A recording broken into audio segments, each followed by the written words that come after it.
Hello students, today we will see our first session of budgeting and contracting. Today's our content is definition of budget, then we will see objective of budget, then we will see advantages of budget. उसके बाद हम देखेंगे definition of budgetary control, then we will see objective of budgetary control. उसके बाद हम देखेंगे advantages of budgetary control, and at the last of our session we will discuss various terminology related with accounts. So let's start with definition of budget. Budget का मतलब क्या होता है बच्चों?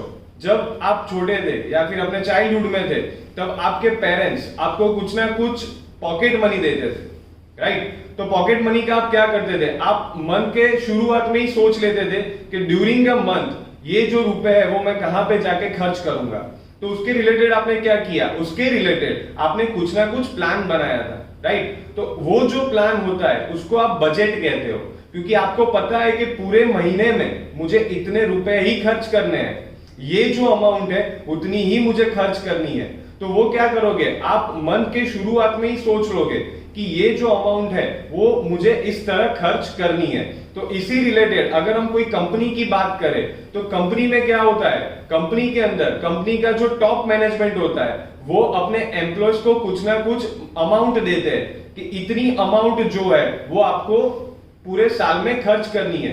कई बार क्या होता है, वो जो अमाउंट होती है वो उनको 3 महीने के लिए या फिर 6 महीने के लिए उस हिसाब से खर्च करने के लिए मिलती है। अगर 3 महीने में उसको हम बोले तो उसको हम क्वार्टर बोलते हैं, राइट? तो 3 महीने के हिसाब से देखने जाए तो कोई भी कंपनी के लिए 4 क्वार्टर रहते हैं, राइट? तो हर 3 मंथ में उनको कुछ ना कुछ अमाउंट खर्च करने के लिए मिलती है, राइट? तो वो जो टॉप मैनेजमेंट होता है उसके द्वारा अपने एम्प्लॉयज को कुछ ना कुछ बजट देने में आता है कि ये जो अमाउंट है वो आप पूरे साल में अपने मैन्युफैक्चरिंग या फिर डिजाइन में जाके या फिर सेल्स में कहीं पे भी जाके आप इसको खर्च कर सकते हो, right? In our next slide you can C objective of budget. Students, अभी बजट के ऑब्जेक्टिव क्या रहते हैं? तो सबसे पहला ऑब्जेक्टिव आप देख सकते हो, that is related to certain goal. Budget हम क्यों बनाते हैं? बजट बनाने का एक ही रीजन है कि उसके हिसाब से कंपनी का एक गोल सेट होता है, कंपनी का एक एम सेट होता है कि ये जो एम है वो कंपनी को अचीव करना है। That is may be related with break even point या फिर ब्रेक इवन क्वांटिटी भी वहां पे आ सकती है। बट कंपनी का क्या होता है? कंपनी को प्रॉफिट करना है, तो कंपनी को बजट के द्वारा एक सर्टेन गोल उसका डिसाइड हो पाएगा। उसके बाद हम देखें तो करंट परफॉर्मेंस देख सकते हो आप। कंपनी का जो करंट परफॉर्मेंस होता है वो वहां से तय होता है, क्योंकि कंपनी अभी की सिचुएशन में क्या परफॉर्म कर रही है, राइट? और फ्यूचर में क्या परफॉर्म करेगी उसका जो अगर हमें कंपैरिजन करना है, तो हम बजट से कर पाएंगे कि लास्ट ईयर हमें क्या हमारे एक्सपेंस हुए थे और वहां पे हमें क्या कंट्रोल करना पड़ेगा, क्योंकि ये चीज आपको सोचनी पड़ेगी कि लास्ट ईयर जहां पे एक्सपेंस हुए और वो जो एक्सपेंस, उसमें कई सारे एक्सपेंस ऐसे हो गए जो ओवरहेड एक्सपेंस है, जो हमारे कोई काम के नहीं है, तो उसके अंदर हम कैसे कंट्रोल करेंगे ये आपको बजट में ही सोचना पड़ेगा। क्योंकि लास्ट ईयर तो चलो गलती हो गई है, बट इस साल हमें गलती नहीं करनी है, तो जो हमारा करंट परफॉर्मेंस है वो हम बजट से तय कर सकते हैं। उसके बाद आप देख सकते हो इनिशियल पोजीशन, कंपनी की जो इनिशियल पोजीशन रहती है वो बजट से पता चलता है। जनरली हमारे यहाँ जो बजट होता है वो मार्च महीने से लेके नेक्स्ट मार्च महीने तक चलता है, क्योंकि अकॉर्डिंग टू अवर गवर्नमेंट वो जो सेशन रहता है वो मार्च टू मार्च रहता है। तो मार्च महीने में कंपनी की इनिशियल पोजीशन हमें पता चल जाती है कि आफ्टर 31 मार्च यानी कि 1 अप्रैल को कंपनी को अपनी इनिशियल पोजीशन जो है वो पता चल जाएगी।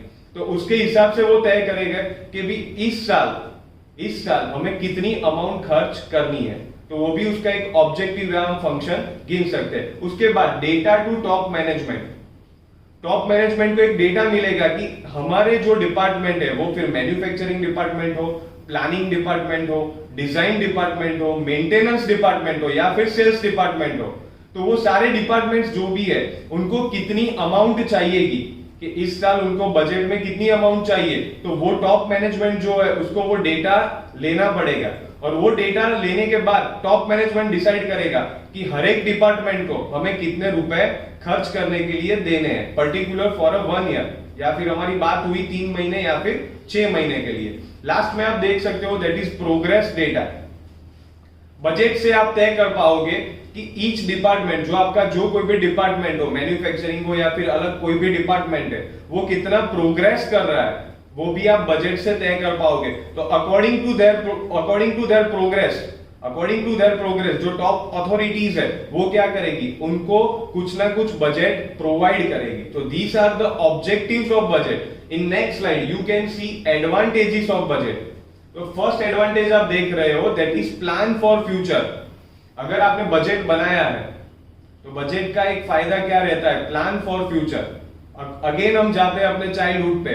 जब इनिशियल स्टेज में आपको पॉकेट मनी मिलती थी तो आप क्या करते थे, आप डिसाइड कर लेते थे कि ये मंथ में मैं ये रुपए यहां पे जाके खर्च करूंगा। मतलब अगर फर्स्ट डेट, मंथ के शुरुआत में पहले ही दिन आपको पॉकेट मनी मिल गई तो आपने क्या किया, फ्यूचर का प्लान बना दिया कि 15 दिन बाद मेरे पास इतने रुपए तो मेरे पॉकेट में रहने ही चाहिए।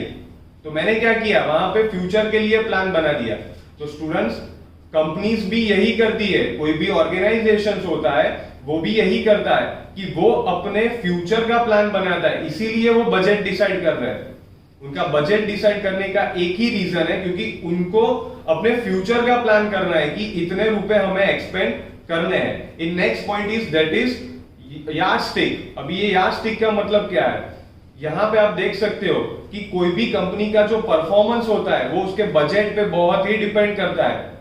अगर एम्प्लॉयज के पास खर्च करने के लिए रुपए ही नहीं है तो फिर वो परफॉर्मेंस कहां से देंगे, राइट? तो उनको एक्सपेंस करने के लिए प्रॉपर बजट अगर मिल गया तो वो क्या करेंगे बच्चों, वो मौके पे छक्का जरूर लगाएंगे, राइट? अगर उनके पास पूरा पैसा है, प्रॉपर बजट है, तो वो क्या करेगा, जब मौका आएगा तब वो 6 डेफिनेटली लगाएंगे ही लगाएंगे, right? In next point you can see economical utilization. जो आपका प्रोडक्शन चल रहा है उसमें प्रॉपर इकोनॉमिकल यूटिलाइज हो रही है कि नहीं हो रही है, आपने जो पैसे वहां पे दिए हैं वो प्रॉपर जगह पे खर्च हो रहा है कि नहीं हो रहा है, प्रॉपर प्रोडक्शन वहां पे हो रहा है कि नहीं हो रहा है। क्योंकि कई बार क्या होता है, प्रोडक्शन में जो हमारी फिनिश्ड प्रोडक्ट रहती है उससे ज्यादा कई बार इन्वेंट्रीज बढ़ जाती है या फिर वेस्टेज बढ़ जाता है, तो वो भी हम बजट के दौरान कंट्रोल कर सकते हैं। In next slide you can see, as हमारी जो बात हुई वो वेस्टेज को हम कंट्रोल कर सकते हैं, क्योंकि जो हमारा वेस्टेज है उसको हम इन्वेंट्री के फॉर्म में भी गिन सकते हैं। कई बार क्या होता है, आपकी फिनिश्ड प्रोडक्ट कस्टमर के तक पहुंचती ही नहीं है और वो आपके स्टोर में ही रह जाती है, तो फिर उसको हम वेस्टेज में गिन सकते हैं, राइट? तो बजट के दौरान उसका बजट पास हो गया था, but at the end of session क्या हुआ कि वो जो प्रोडक्ट है वो सेल हुई ही नहीं, तो फिर वो क्या हुआ, वेस्टेज बढ़ गया। तो नेक्स्ट ईयर के बजट जब हम बनाएंगे तब थोड़ी दिक्कत आ जाएगी। उसके बाद देख सकते हैं कोऑर्डिनेट एक्टिविटीज के, 2 डिपार्टमेंट के बीच में कोऑर्डिनेशन करना हो तो वो भी पॉसिबल रहता है। एंड लास्ट में रिड्यूस द कॉस्ट। अगर आपको कॉस्ट रिड्यूस करनी है तो भी आप बजट के दौरान उसको कर सकते हो। In our next slide you can see definition of budgetary control. अभी नाम के अंदर ही इसका मीनिंग है, जब आप बजट बना रहे हो उस दौरान बजट को कंट्रोल करने के लिए जो जो प्रोसेसेस आप करोगे उसको हम कहते हैं बजटरी कंट्रोल। कोई भी ऑर्गेनाइजेशन जो रहता है इसके लिए बजटरी कंट्रोल बहुत ही जरूरी है, क्योंकि बजट को कंट्रोल करने के लिए हमें कुछ ना कुछ करना ही पड़ता है। तो वो सारी प्रोसेसेस जो रहती है उसको आप बजटरी कंट्रोल कहते हो। You can C in the figure that budgetary control कैसे होता है, क्योंकि जो डिपार्टमेंट होता है वो अंदर अंदर बैठ के तय करते हैं कि इस हिसाब से हमें हर एक डिपार्टमेंट का बजट जो है वो कंट्रोल करना पड़ेगा। In our next slide you can see objectives of budgetary control. अभी बजटरी कंट्रोल की हमें क्या जरूरत रहेगी, तो सबसे फर्स्ट पॉइंट आप देख सकते हो दैट इज प्रॉफिटेबिलिटी। जो प्रॉफिट है उसको कंट्रोल करने के लिए हमें बजट को कंट्रोल करना पड़ेगा, क्योंकि एक ही एम पे पूरी कंपनी काम कर रही है कि प्रॉफिट करना है, राइट? उसके बाद देख सकते हो आप सेंट्रलाइजिंग सिस्टम। पूरी कंपनी का जो हर एक डिपार्टमेंट है, चाहे वो एक डिपार्टमेंट हो या फिर ज्यादा डिपार्टमेंट हो, सभी डिपार्टमेंट के बीच में कोऑर्डिनेशन होना चाहिए, तो वो बजटरी कंट्रोल के दौरान होता है। उसके बाद आप देख सकते हो that is various department and cost centre.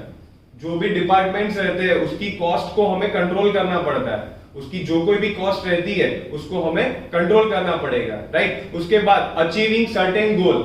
आपको जो गोल अचीव करने हैं वो आप बजटरी कंट्रोल से कर पाओगे। In our next slide you can see advantages of budgetary control.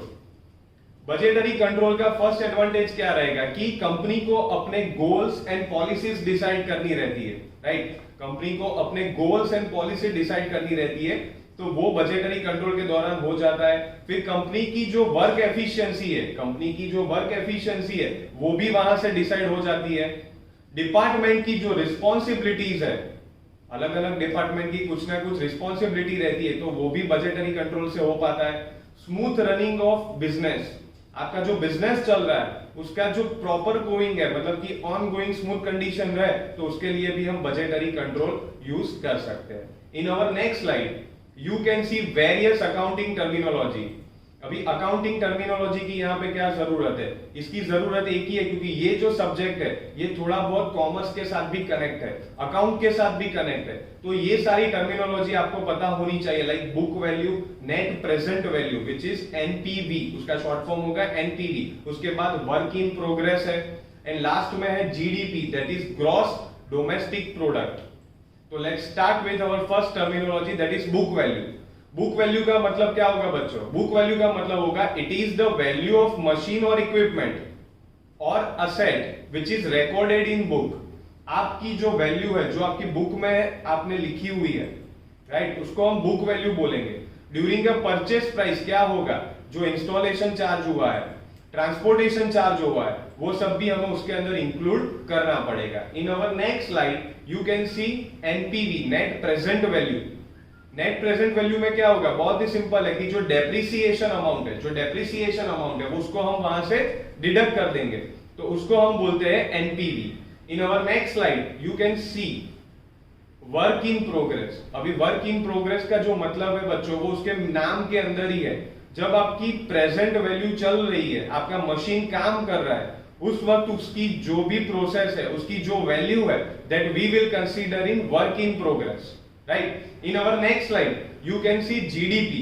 GDP का मतलब क्या होगा? Gross domestic products.